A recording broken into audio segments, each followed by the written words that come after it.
पाखरं आभाळ संचार करतात तेव्हा वाटा पाहत नाहीत. पाखरं आभाळात संचार करतात तेव्हा वाटा पाहत नाहीत. प्रत्येकाला आपला मार्ग हा अंतःकरणाच्या प्रेरणेनं स्वतः शोधून काढावा लागतो. त्या अंतःकरणाच्या प्रेरणेनं या मतदारसंघात परिवर्तन घडवण्यासाठी जमलेले मायबाप हो तुम्ही सगळेजण.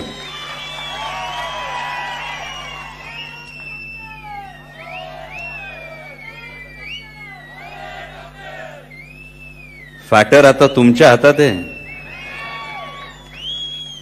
पण या लोकसभा निवडणुकीची जेव्हा नांदी झाली, या लोकसभा निवडणुकीचं जेव्हा बिगुल वाजलं, तेव्हापासून यातल्या प्रत्येक विचारमंचावर असणाऱ्या प्रत्येकानं, पत्रकार कक्षात बसलेल्या प्रत्येकानं, पत्रकार बांधवांचे मी विशेष आभार मानेन. कारण एखाद्या फुलाला असं अलगद तोलून धरावं, झेलून धरावं, त्याप्रमाणे तुम्ही ही निवडणूक तोलून धरलेली आहे. याबद्दल तुमचा मी मनापासून आभार मानेन. जेव्हापासून या लोकसभा निवडणुकीची सुरुवात झाली तेव्हापासून माझ्यासारख्या एका सुशिक्षित तरुण मतदाराला एक प्रश्न पडला. 2014 साली निवडणूक लढवण्यात आली. 2014 साली जी निवडणूक झाली, जी आश्वासनं देण्यात आली, या आश्वासनांचं पुढे काय झालं तुमच्यातला प्रत्येक जण जाणतो. 2014ला दिलेल्या आश्वासनं म्हणजे डोळ्यात पेरलेली स्वप्न होती. आणि 2019ला निवडणुकीला सामोरं जाताना देशातली 135 करोड जनता त्या स्वप्नांचा चुरा झालेला घेऊन सामोरी जाते. ना 15 लाख रुपये अकाउंटमध्ये आले, ना महागाई कमी झाली, ना 2 कोटी रोजगार मिळाले. प्रत्येक वेळी एक तुघलकी निर्णय तुमच्या माझ्या माथ्यावर मारला गेला. आज शेतकरी बांधव असेल, माझा तरुण मित्र असेल, या प्रत्येकाच्या बाबतीत एक वेगळी भूमिका घेण्यात आली. आणि 2014 मध्ये जे विकासाचे मुद्दे घेऊन निवडणूक लढवण्यात आली होती, त्यानंतर अचानक 2019ची निवडणूक ही भावनिक मुद्द्यांवर आली.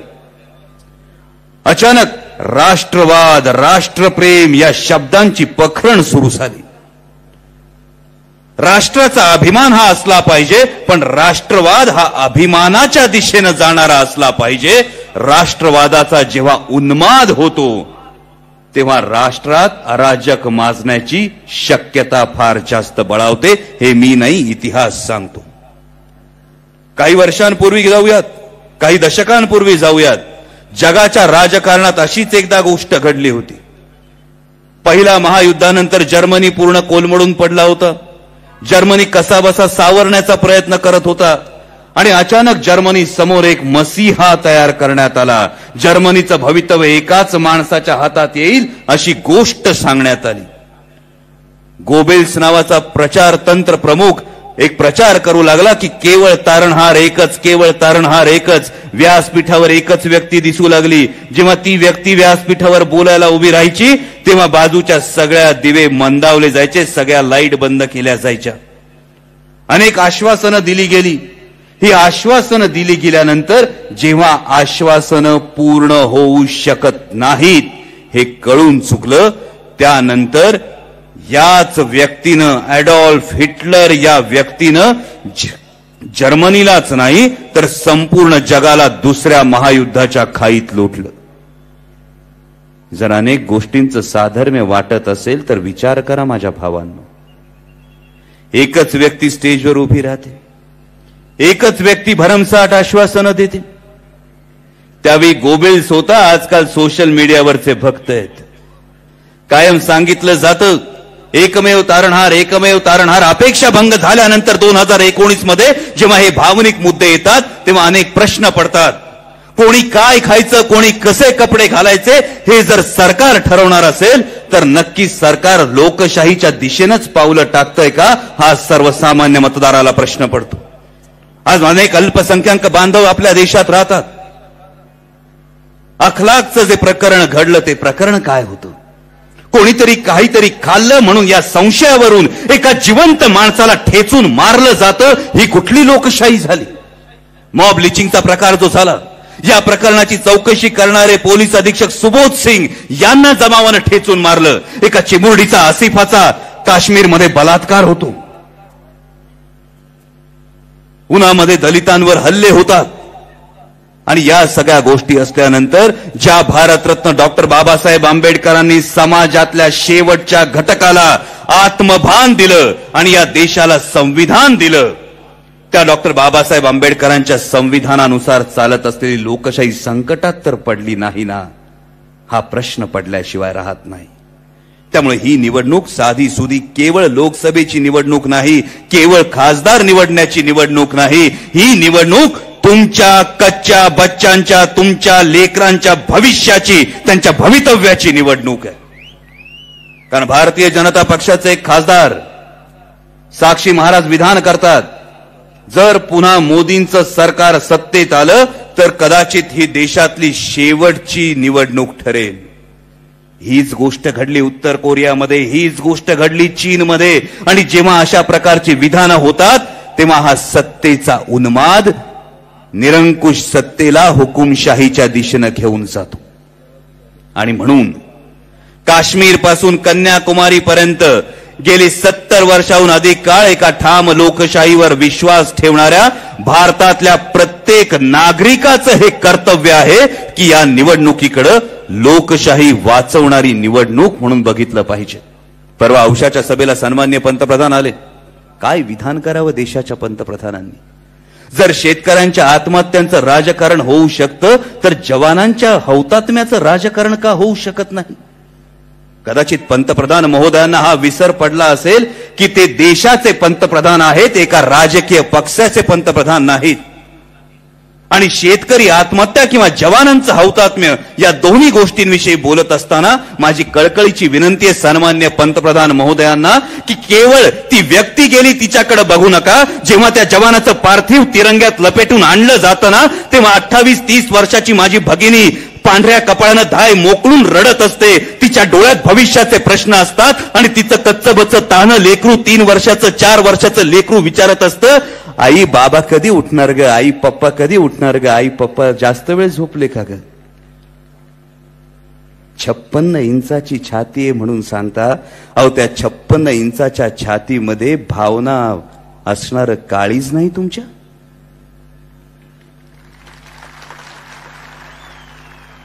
शेतकरी आत्महत्यांविषयी जेव्हा तुम्ही विधान करता, परवाची एक गोष्ट सांगतो. माझा एक शेतकरी बांधव शेतावरून घरी आला. घरी आल्यानंतर 7-8 वर्षाच्या लेकरानं घाईघाईने बापाला मिठी मारली.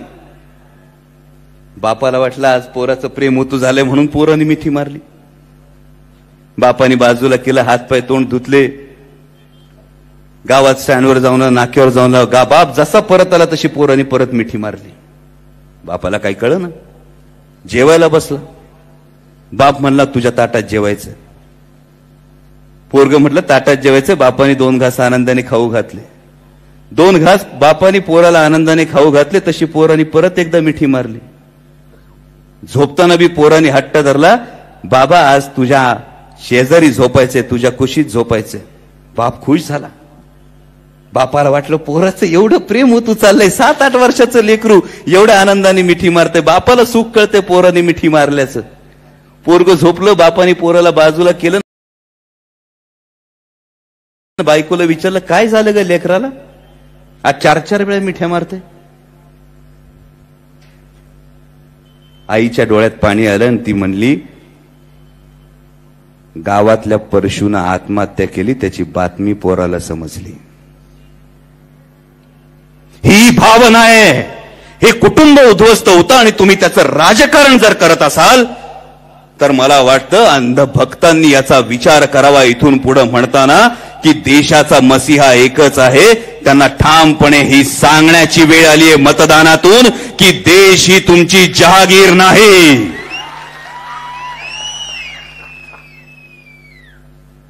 आपल्याकडे एक संस्कृती असं म्हटलं जातं, एक रेष आखली जाते आणि सांगितलं जातं की या रेषेपेक्षा ही रेष छोटी करून दाखवा. बरोबर? 2 पर्याय असतात. पहिला पर्याय असतो घाईघाईने रेष पुसायची आणि दुसरा पर्याय असतो पहिल्या रेषेपेक्षा दुसरी रेष मोठी आखायची. रेष पुसणारे सांगतात 70 वर्षात काँग्रेसने काय केलं. रेष पुसणारे सांगतात 50 वर्षात पवार साहेबांनी काय केलं. मला वाटतं ज्या इलेक्ट्रॉनिक माध्यमांमधून ते सांगतात, हा टीव्ही कधी आला, हा रंगीत टीव्ही कसा काय आला, हे इंटरनेट कसं काय आलं, ज्या गाड्यांमधून फिरताय त्या गाड्या कशा आल्या, ज्या शैक्षणिक संस्थांमधून सांगताय त्या शैक्षणिक संस्था कुठून आल्या, वीज कुठून आली, पाणी कुठून आलं, धरणं कुठून आली, ज्या संरक्षणाविषयी आज तुम्ही 56 इंचाची छाती सांगता आहात, त्या संरक्षणाची सिद्धता कुठून सुरू झाली याचा विचार केला तरी समजेल. राष्ट्रीय राजकारणाविषयी खरं तर पवार साहेब खूप काही बोलणार आहेत, पण शिरूर लोकसभा मतदारसंघाविषयी बोलत असताना आदरणीय पवार साहेबांनी ही उमेदवारी देताना, साहेब आपण एक प्रश्न विचारला होता मला. साहेबांनी एक प्रश्न विचारला होता की कुटुंबात एकूण सदस्य किती. 1.5 महिन्यापूर्वी जेव्हा साहेबांनी प्रश्न विचारला होता ना, तेव्हा हाताच्या बोटावर मोजून आकडा सांगितला होता. 1.5 महिन्यानंतर आज जेव्हा साहेब प्रश्न विचारलात तर माझं उत्तर आहे 21,80,000.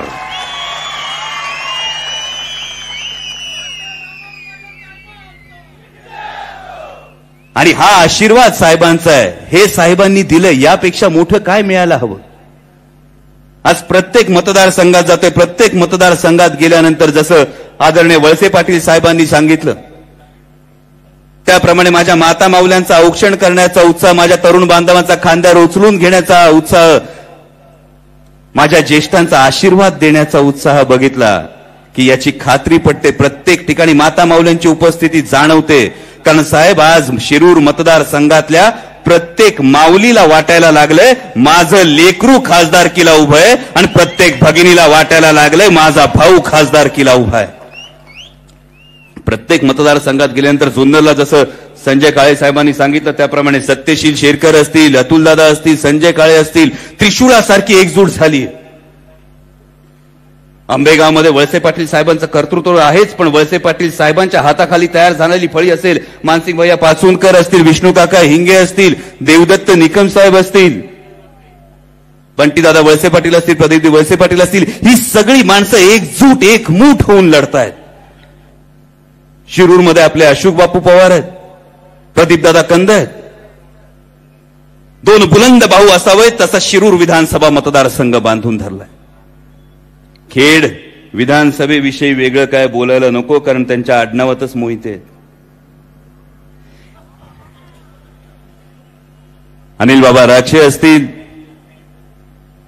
कैलास भाऊ सांडभोर असतील, ही सगळी माणसं एकजूट होऊन चालेल. भोसरीमध्ये विलास शेठ लांडे पाटील असतील, कालच सांगितलं विलास लांडेंना. खरं तर विलास लांडे साहेबांनी तयारी केली होती यॉर्कर टाकायची, कोणीतरी चौकार मारायला निघालं होतं म्हणून विलास लांडे पाटील साहेबांनी तयारी केली होती यॉर्कर टाकायची. अचानक पवार साहेबांनी गुगली बॉलर काढला बाहेर, आणि गुगलीवर चौकार मारायच्या नादात जर झेल उडाला तर तो टिपणारे विलास लांडेच असणार आहेत, हे ठामपणे सांगू इच्छितो. हडपसरमध्ये चेतन तुपे पाटील असतील, योगेश ससाने असतील. मुळात सांगण्याचा मुद्दा आहे की ही एवढी धुरंधर माणसं जेव्हा एकमूठ होऊन एकजूट होऊन पाठीशी उभी राहतात तेव्हा एक कुटुंब वाढल्याची जाणीव होते. मगाशी वळसे पाटील साहेबांनी स्थानिक मतदारसंघ, स्थानिक उमेदवार याचा एक उल्लेख केला. पण वळसे पाटील साहेब, जेव्हा तुम्ही बोटाला धरून मला आंबेगाव तालुका फिरवत होतात तेव्हा मंचर म्हणू नका, घोडेगाव म्हणू नका, प्रत्येक ठिकाणी आंबेगाव वासियांनी जे उत्स्फूर्त प्रेम दिलं त्यावेळी खात्री पटली की जुन्नर ही माझी मायभूमी असेल तर आंबेगाव ही माझी मावशी आहे. आणि मुळात अमोल कोल्हे नक्की कुठल्या तालुक्याचा हा फार मोठा संभ्रम आहे. कारण ज्या ज्या तालुक्यात छत्रपती शिवाजी महाराजांना दैवत मानलं जातं, ज्या ज्या तालुक्यात ज्या ज्या घरात छत्रपती संभाजी महाराजांना प्रेरणा मानलं जातं, त्या त्या घरात अमोल कोल्हेची सोयरीक आहे, त्या त्या घरात अमोल कोल्हेचं नातं आहे. आता पलीकडे दिलीप अण्णा, तुमच्या मतदारसंघात आज एक करमणुकीचा फार मोठा कार्यक्रम सुरू आहे. मगापासून फोनवर अनेक जण मला सांगण्याचा प्रयत्न करतायत, वेगवेगळ्या पद्धतीनं गोष्टी सुरू आहेत. आणि या गोष्टी सुरू होत असताना मूळ या मतदारसंघातले जे प्रश्न आहेत, वळसे पाटील साहेबांनी अनेक प्रश्न सांगितले. तुम्हाला सगळे प्रश्न तोंडपाठ आहेत, कारण रोज तुमच्या आयुष्यात येणाऱ्या अडचणी या प्रश्नांमुळे अडचणी येत आहेत. आणि कुठेतरी 15 वर्षात झालेली एक प्रतिमा बदलण्याची गरज आहे, हे असं प्रामाणिकपणे नमूद करावं असं वाटतं माझ्या पत्रकार बांधवांना. ते म्हणजे लोकसभेसाठी निवडून दिला जाणारा खासदार हा कचऱ्यासाठी घंटागाडी पेवर ब्लॉक बसवणारा नसावा, तर तो देशाच्या धोरणांमध्ये सक्रिय सहभाग घेणारा असावा. डॉक्टर आहे म्हणून सांगतो, पलीकडून विचारलं जातं, हा प्रश्न सुद्धा गांभीर्यानं बघावा. पलीकडून विचारलं जातं, अमोल कोल्हे एमबीबीएस डॉक्टर आहे, एमबीबीएस डॉक्टर नक्की माणसांचा की जनावरांचा? काय म्हणावं याला. पण वाईट एकाच गोष्टीचं वाटतं, अमोल कोल्हे डॉक्टर झाला हा कुठेही डोनेशनचे पैसे देऊन नाही झाला. अमोल कोल्हे जेव्हा 12वीला होता ना, 12वीला डिसेंबर महिन्यामध्ये वडिलांना पॅरालिसिसचा अटॅक आला होता. वडील महिनाभर हॉस्पिटलमध्ये ऍडमिट होते आणि मार्चच्या पहिल्या आठवड्यात परीक्षा असताना रात्रीचा दिवस करून 97.33% मिळवून डॉक्टर झाला. म्हणजे तुमच्याकडे लक्ष्मी आली म्हणून तुम्ही सरस्वतीचा असा अपमान करणार? पण इतिहास गवाह, इतिहास साक्ष या गोष्टीचा की जेव्हा जेव्हा लक्ष्मीनं आंधळ्या झालेल्या माणसाने सरस्वतीचा अपमान केलाय तेव्हा तेव्हा गर्वहरण झालंय. परवा कुणीतरी म्हणालं, अमोल कोल्हे तू बाळ आहेस. म्हटलं हो, मी बाळच आहे. बाळ असण्याला काही आक्षेप नसावाच, पण याच मातीचा संस्कार आहे, याच मातीचा इतिहास आहे की भगवान श्रीकृष्णाने बाळ असतानाच पुतना मावशीचा वध केला होता. भगवान श्रीकृष्णाने बाळ असतानाच कालिया मर्दन केलं होतं आणि भगवान श्रीकृष्णाने किशोर वयातच गोवर्धन पर्वत उचलला होता आणि किशोर वयातच छत्रपती शिवाजी महाराजांनी स्वराज्याची शपथ घेतली होती. त्यामुळे हायवेच्या बायपासचा प्रश्न असेल, एअरपोर्टची जी भूमिका झाली, एक आंतरराष्ट्रीय विमानतळ जाणं म्हणजे 1.25 लाख लोकांचा रोजगार जाणं असतं. 50 किलोमीटरच्या परिघातली सुबत्ता जाणं असतं. हे पाप इथं घडलंय. रेड झोनच्या बाबतीत काल सांगितलं, 125 प्रश्न जेव्हा संरक्षण खात्याविषयी विचारले जातात आणि त्यामधला एकही प्रश्न रेड झोन विषयी नसतो. यामध्ये एकच गोष्ट, आपल्याकडं ताप आला आपण डॉक्टरकडे जातो, डॉक्टर एका वेळचं औषध देतो. ताप नाही उतरला आपण काय करतो, दुसऱ्या वेळी परत जातो, डॉक्टर परत औषध देतो. तिसऱ्या दिवशी परत जातो, डॉक्टर परत औषध देतो. तिसऱ्या वेळी जर ताप नाही उतरला तर आपण काय करतो, तेवढंच सांगतोय डॉक्टर बदलायची वेळ झाली. अनेक गोष्टी साकल्यानं तुम्हाला सोशल मीडियामध्ये सांगत राहील. प्रवीण दादा इथे आहेत. सोशल मीडियामधून जे व्हिजन आहे, भक्तिशक्ती कॉरिडॉर सारखा अत्यंत महत्वाकांक्षी प्रकल्प आहे, ज्यामध्ये भक्तीची ठिकाणं शक्तीची ठिकाणं जोडून पर्यटनाला फार मोठ्या प्रमाणावर चालना देऊन युवकांना रोजगार दिला जायला पाहिजे. आदिवासी कल्याणासाठी हिरडा प्रकल्प असेल, वनौषधी संशोधन केंद्र असेल, या भागातलं क्रीडा संकुल असेल, पुणे नगर हायवेवरचं ट्रॉमा केअर सेंटर असेल, हडपसर मधल्या वाहतूक कोंडीचा प्रश्न सोडवणं असेल, तिथल्या आरोग्याच्या समस्या सोडवणं असेल, अशा अनेक गोष्टी आहेत. एकाच वाक्यात जर सांगायचं, आदरणीय पवार साहेबांचा विचार आपल्याला ऐकायचे, त्यामुळे हे सगळे विजन तुमच्यापर्यंत सोशल मीडियाच्या माध्यमातून मी पोहोचवतोच आहे. त्याच्यावर विश्वास ठेवा. एकाच वाक्यात सांगायचं असेल तर आदरणीय पवार साहेबांनी दिलेल्या या संधीचं नक्की सोनं करीन आणि या शिरूर लोकसभा मतदारसंघातल्या प्रत्येक तरुणासाठी 2 शब्दांचा मंत्र देईन, स्वावलंबन आणि स्वाभिमान.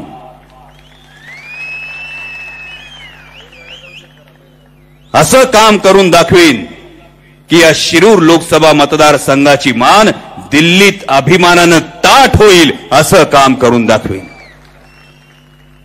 मग भक्तिशक्ती कॉरिडॉरमध्ये शिवसृष्टी प्रकल्प असेल, शंभूसृष्टी प्रकल्प असेल, माऊलींची संजीवन समाधी आहे तिथे संतसृष्टी प्रकल्प असेल.